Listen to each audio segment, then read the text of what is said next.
Et bonjour à tous, c'est Germain de Bax. J'espère que vous avez la forme. En tout cas, on se retrouve comme d'habitude pour un nouveau tutoriel PrestaShop. Est-ce que vous voulez devenir le roi du pétrole? Oui. Réponse simple, vendez des services sur votre boutique PrestaShop.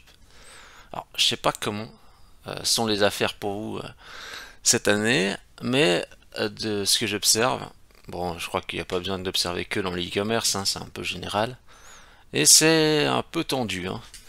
Donc, le problème de la mondialisation avec Internet, c'est que il y a quelques personnes, quelques sociétés qui fabriquent les produits et énormément de personnes qui les revendent. Bah, sauf que maintenant, je veux dire, le problème c'est qu'il y a trop de gens qui revendent les mêmes produits. Et la société qui fait le plus de volume a tendance à avoir des meilleurs prix, du coup écrase tous les autres qui vendent des produits un peu similaires. Euh, et donc, j'allais dire, c'est le fameux scénario des garagistes. Vous savez, à l'époque, un garage, il était content de vendre une voiture. Aujourd'hui, un garage, il vend une voiture, même pas qu'il fait une bonne affaire, quoi. Vendre une voiture n'est plus intéressant. Il préfère corriger une panne plutôt que de vendre un véhicule, quoi. Je vulgarise, mais en gros, c'est un peu ça.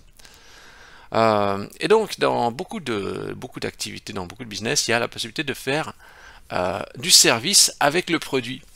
Le truc, c'est qu'il faut juste trouver le bon angle et que pour quasiment tous les produits, il est possible de proposer du service. Et franchement, ça peut être beaucoup plus rentable, ou en tout cas, ça peut rajouter un complément, de proposer du service, puisque les marges continuent de faiblir sur les produits, et des fois, c'est pour être dans l'alignement des prix de la concurrence, il faut encore réduire. Donc, vendre des produits, j'ai déjà vu des commerçants qui font faire des volumes énormes pour finalement, on va dire, un bénéfice très faible. Ça ne veut pas dire que le produit ne coûte pas cher. C'est comme si vous vendez. C'est aussi des fois la perception, hein, vous vendez un ordinateur, vous dites, j'avais acheté un ordinateur à quelqu'un, à une société, vous dites, je suis un bon client, hein, je l'ai acheté pour 1000 francs. Sauf que finalement, il a peut-être gagné 50 francs sur la vente, vous voyez, parce que finalement, les marges sont extrêmement réduites. Donc, vous comprenez bien la problématique, c'est pas besoin de vous expliquer en détail, si vous êtes e-commerçant, vous voyez exactement de quoi je parle. Euh, donc sur le service, la concurrence est moins féroce, et on ne peut pas être vous dans l'ADN du service, ça aussi. Parce qu'un produit, ben, il est exactement pareil partout. Par contre, en ce qui concerne le service, votre service et la qualité, je veux dire, la capacité que vous avez à délivrer le service, elle est unique. Et cette expérience-là, on la vivra chez vous uniquement. Voilà, donc il y a peut-être quelque chose à faire de ce côté-là. On rentre dans le vif du sujet. C'est parti, on y va, go. Alors, demandons. Ce que j'ai fait, c'est que j'ai demandé l'avis à ChatGPT. J'ai demandé est-ce que faire du business de service en complément des produits est une bonne idée. Alors oui, il dit toujours, c'est toujours, je vais dire, c'est toujours partagé. Il y a des avantages, inconvénients. Ça c'est le grand classique dans ses réponses. Mais moi je lui ai dit bon, j'ai reformulé, j'ai dit donne-moi des idées courtes de services pour les produits suivants. Si je vends des tasses de thé, si je vends du matériel nautique, si je vends des robots tondeuses, si je vends des bonbons, si je vends des bijoux. Pour ne citer que, hein, donc après, je pense qu'il faut aussi dialoguer avec ChatGPT, il a toujours des idées. C'est pas le messie, hein, ChatGPT, mais il donne des directions, des pistes qu'on n'aurait pas forcément pensé. Pour les tasses de thé. Vous savez que si je vous dis tasse de thé, vous me dites ouais finalement il y a rien à faire. Je vends des tasses de thé. Qu'est-ce que je vous dis? C'est une tasse de thé quoi. On verse le thé dedans et voilà. Sauf que non. Des cours en ligne sur l'art de la dégustation du thé, abonnement mensuel à des thés rares, consultation personnalisée pour choisir des thés correspondant aux préférences individuelles. Vous voyez ça même avec tous les gens qui sont un peu sensibles, hein, il me faut un thé pour que je me sente bien, etc. En harmonie avec moi-même, etc. Ce genre de trucs. Là c'est peut-être pas votre délire, hein, mais il y a plein de gens, en fait il y a plein de micro-segments sur lesquels il y a des gens, ils sont d'accord de payer pour ça. Matériel nautique, bah, service d'entretien et réparation de bateaux, location de matériel nautique pour les vacances, cours de navigation, voilà, des cours. Des cours sur la sécurité en mer et tout ça. Vous voyez, c'est des choses que, voilà, peut-être que vous faites pas. Robot tondeuse, installation et configuration du robot, donc vous vendez pas que le robot, vous faites l'installation, la config. Des contrats réguliers de maintenance, application mobile pour contrôler le robot à distance, ouais, pourquoi pas.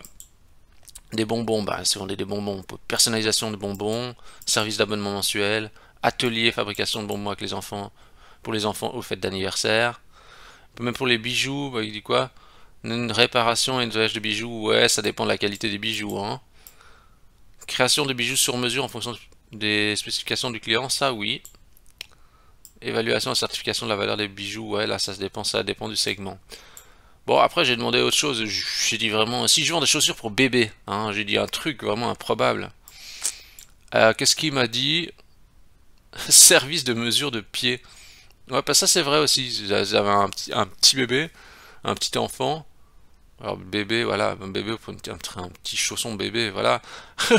Mais pour mesurer des fois, bah, ou même d'avoir un, je sais pas si on peut vous envoyer je sais pas si vous envoyez au client un petit, un petit calque à mettre sous le pied pour prendre la bonne dimension, des choses comme ça peut être toujours des petits plus. Bon là, j'étais moins convenu, ouais, j'ai moins emballé, mais après il y avait si je vends du carrelage, service de la découpe, pose sur mesure, ouais, échantillon gratuit, ça c'est bien ça. Recevoir les échantillons chez soi pour pouvoir justement les consulter entre la photo et la réalité, il y a un écart. Enfin, vous voyez le genre de trucs. Moi j'ai pris un exemple, j'ai dit ok, allons-y pour le robot tondeuse. Donc ce que je me suis dit, bon, ben, je me suis dit qu'est-ce qu'on pourrait faire dans le domaine du service de robot tondeuse. Regardons, je tape. Ah non, je veux pas qu'il m'embête. Je vais faire comme ça. Ah là là, j'espère qu'il va pas me poser, je sais plus si c'était hier, il m'a posé au moins 10 questions.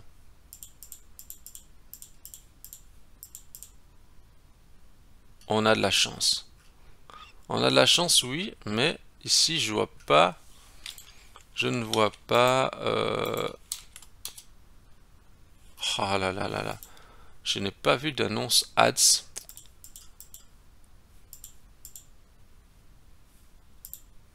C'est toujours comme ça.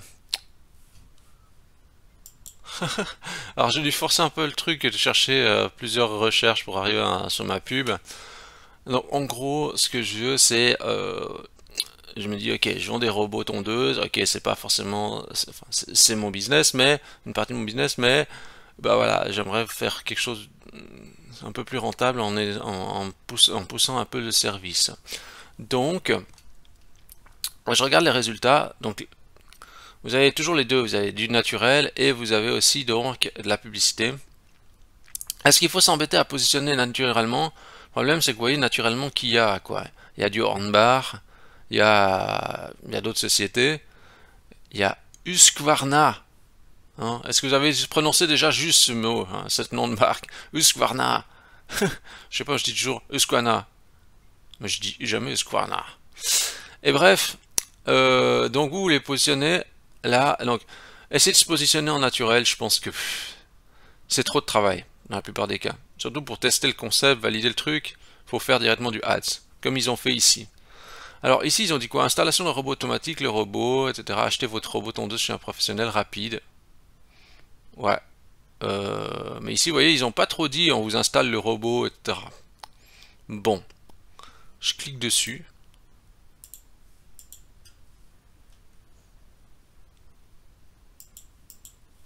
Ah, ça c'est bien. Ça c'est très très bien parce que on arrive sur une page, vous voyez, qui parle de l'installation du robot. Nous avons déjà votre robot de l'installation. Ça c'est très bien. Vous voyez? Parce que des fois, j'arrive sur des pages. Combien de fois je suis arrivé sur des pages où je suis arrivé ici, quoi? Je dis bon, ben voilà, quoi. Ça c'est bien. Et la personne qui fait l'installation, ça c'est très bien, je trouve. Mais ça, je valide à 100%. On voit quelqu'un vraiment qui fait son truc. Et il a l'air de connaître. Il a l'air. Ouais, ouais, non, mais c'est ça. En fait, ils ont ouvert le truc, ils ont dit vas-y, tiens, tiens tout ça, fais semblant de connaître. Non, non, franchement, franchement, c'est top. Et il a quoi là? Il a les certifications, quoi. Eux, ils ont pas rigolé, hein. Franchement, mais je valide complètement ce qu'ils ont fait, quoi. Vous voyez, s'il y avait juste ces robots comme ça aurait pas inspiré autant confiance que lui dans son atelier, quoi. Et lui en train d'être chez un client, quoi. Vraiment. Euh, donc c'est vrai qu'il y a Hornbar, parce que vous voyez, Hornbar, bah voilà, eux ils sont positionnés en naturel avec ça. Bon, ça c'est déjà moins chaud, je suis déjà moins chaud d'afficher des prix comme ça. Alors c'est bien et à la fois pas bien. C'est mieux des fois de mettre un titre indicatif parce qu'ici des fois, quand on est un peu trop précis, des fois il y a des subtilités chez le client, d'un coup ça peut, voilà. Mais c'est vrai que si vous pouvez afficher des prix, c'est toujours cool parce que ça évite que les gens, des fois les gens ils ont pas envie de vous appeler pour savoir le prix. Donc si vous arrivez à définir un pack ou une tranche de prix, ça plaît toujours. Et si jamais vous mettez variable entre tel et tel montant, quoi. Comme ça ils voient s'ils sont convaincus ou pas. Et ce qui est bien aussi, c'est d'avoir un appel à l'action parce qu'ici, bah, il n'y a pas un bouton appelez-nous ou prendre contact maintenant ou rappelez-moi, etc. Il n'y a pas ça. Ok, bah du coup l'annonce Google Ads, bah, ça c'est bien, il y en a une ici donc. Euh, et en fait, petite astuce, regardez ça. Donc ce que je vais vous dire déjà, c'est que voilà, pour de la pub, bah, pour les produits Google Shopping c'est très bien. Pour les services, c'est mieux de faire avec le Ads. Regardez ici. Je clique là, sur les trois petits points, voir d'autres annonces que cet annonceur a diffusées via Google.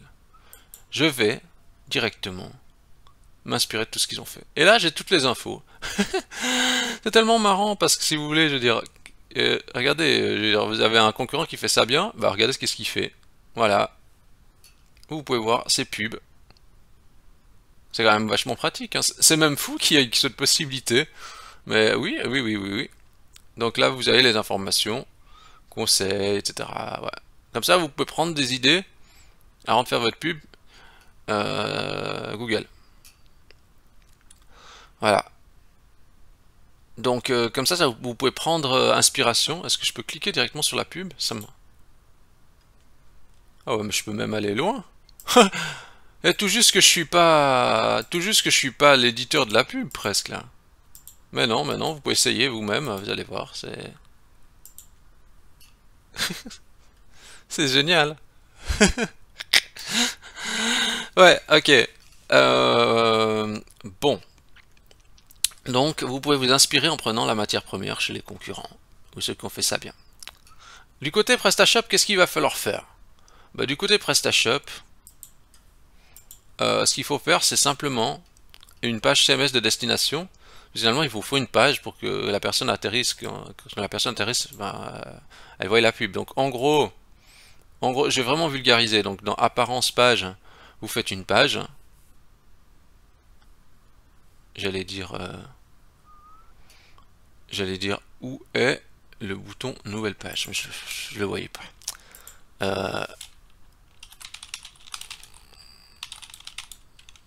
Voilà. Là, je vulgarise, hein. Mais en gros, donc en fait, ce qu'il faut faire, c'est mettre une image, ok. Là, je vulgarise, bien sûr. Mettre une image. Nos services, c'est ça.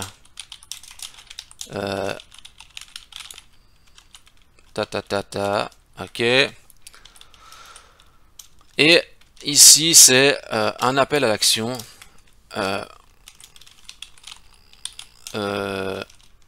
Appeler. Ou rappelez-moi. Je sais par exemple. Rappelez-moi qui renverrait vers un formulaire. On va dire. Là, après, il va falloir faire des boutons. Là, j'ai juste fait comme ça. Mais, tac, tac, tac. Vous pouvez mettre indexé par les moteurs de recherche. Comme ça, la page va sortir. Si, affiché. Voilà. Donc il y a votre image, il y a la définition de vos services, tac tac tac, le bouton de l'appel à l'action, etc.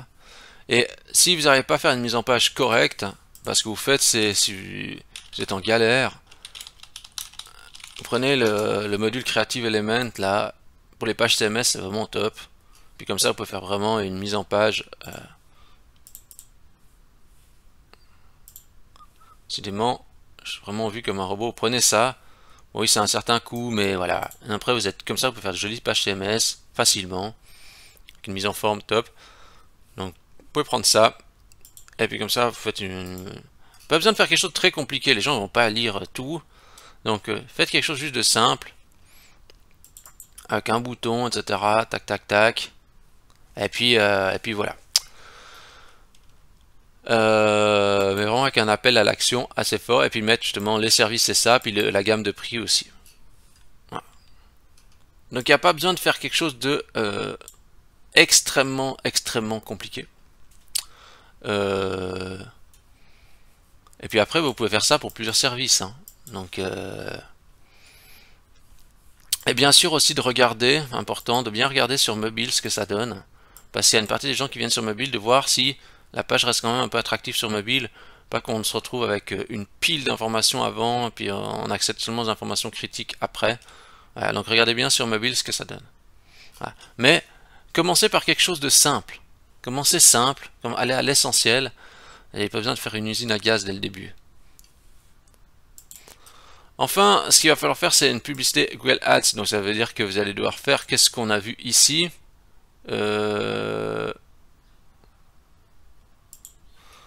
donc ça veut dire ce que vous allez devoir faire, ce qu'on a vu là, là. Et de nouveau, ici, essayez juste d'être logique. Commencez pas à faire un truc trop complexe, etc. Là, je vais vous dire ce qui est important. Si vous faites une pub Google Ads, je suis pas un spécialiste Google Ads, mais il n'y a pas besoin d'être un spécialiste Google Ads. Ce qui est important, c'est vous devez être plus intelligent que Google Ads. Vous devez arrêter d'utiliser plein de recommandations, plein de trucs, etc., dans tous les sens. Regardez ici d'ailleurs, c'est intéressant parce qu'ils ont mis un bouton nous appeler. Ça c'est plutôt cool, vous voyez. Ça c'est intéressant parce qu'il y a le bouton d'appel direct. Donc ça c'est plutôt cool pour du service, vous voyez. Quoique je me dis qui c'est qui appelle vraiment directement avec depuis là. Voilà. Mais c'est cool ce genre de petit appel à l'action. Ce qu'il y a, c'est qu'il faut faire une approche durable et maintenable. Ne faut pas faire un truc très compliqué. Je veux dire, là, je veux dire, par exemple, si on fait une page sur l'installation robot, installation robot tondeuse, on sait que, voilà, dans 2 ans, ou dans 3 ans, ou dans 5 ans, il y aura toujours des installations de robots tondeuses. Donc, si vous devez vous positionner sur quelque chose, c'est-à-dire au niveau des mots-clés, essayez pas de faire non plus une combinaison trop large sur juste, par exemple, robot tondeuse, etc. Non. Dites, ok, moi je veux que ça soit positionné sur installation robot tondeuse. Il faut qu'il y ait au moins ces 3 mots-clés. Après, vous regardez dans Ads comment le faire. Mais en gros, c'est mieux que c'est vous qui donniez vraiment les bonnes instructions. Ne laissez pas Google faire n'importe quoi. Et soyons logiques. Les gens ils tapent juste robot tondeuse, on ne sait pas ce qu'ils veulent juste voir un robot tondeuse, etc. Là, s'ils veulent une installation de robot tondeuse, il y a forte chance à parier qu'ils veulent soit peut-être le faire eux-mêmes, ou soit qu'ils cherchent quelqu'un pour le faire. Ou alors si vous faites installateur robot tondeuse, donc là du coup, vous avez la certitude que c'est vraiment, ils veulent vraiment quelqu'un pour le faire, quoi. Ou s'ils disent entreprise robot tondeuse, et il se pourrait bien qu'ils cherchent une entreprise pour installer le robot tondeuse. Voilà. Donc vraiment segmenter et ensuite voilà, vous renvoyez justement vers la page CMS et c'est tout. Alors vu dit comme ça, vous allez me dire oui mais c'est ultra simple. Mais oui, en fait la pire des choses, c'est commencer à bourrer les campagnes Google Ads de plein de mots-clés, etc., de faire des choses, de faire plein d'annonces différentes, plein de variantes. Moi, je suis plus dans le sens, on dit, ok, on réfléchit quand même. Bon, vous pouvez faire une alternative, mais de dire, on fait quelque chose qui nous semble assez logique, on en fait une, voire 2, mais on n'en fait pas 30. Vous voyez ce que je veux dire? Faire simple. Faire simple, et quelque chose qui va pas demander de chaque semaine repasser dessus, réajuster, etc. Faut vraiment éviter ça. Faire quelque chose qui soit solide dans le temps, qu'on dit ok, on peut laisser tourner en arrière-plan, c'est toujours d'actualité, ça nous convient bien. Voilà. Et puis si vous voulez vous inspirer, regardez un petit peu, ça c'est bien, il y a les gens là, etc. Ils sont là. C'est plutôt, ouais, c'est plutôt une bonne chose.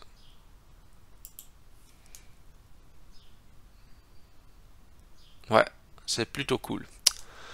Mais écoutez, moi je crois que tout est dit. Je crois qu'il y a des choses à faire avec le service. Faut juste trouver la bonne approche. En tout cas, peut-être si vous en faites pas, c'est peut-être une idée à creuser. Il y a peut-être quelque chose à faire. Voilà. Donc sur ce, ben, bonne réflexion à tous. Et puis nous on se dit, comme d'habitude, ah non mais attendez, là j'allais partir comme un, j'allais dire comme un sauvage. Mais non, avant tout, vous pouvez liker cette vidéo, vous pouvez vous abonner à la chaîne YouTube, et vous pouvez donner 5 étoiles à Webax dans Google si ça vous a plu. Voilà, c'est ça que je voulais vous dire. Sur ce, bah, je vous dis bonne réflexion à tous, bonne optimisation, et à la semaine prochaine.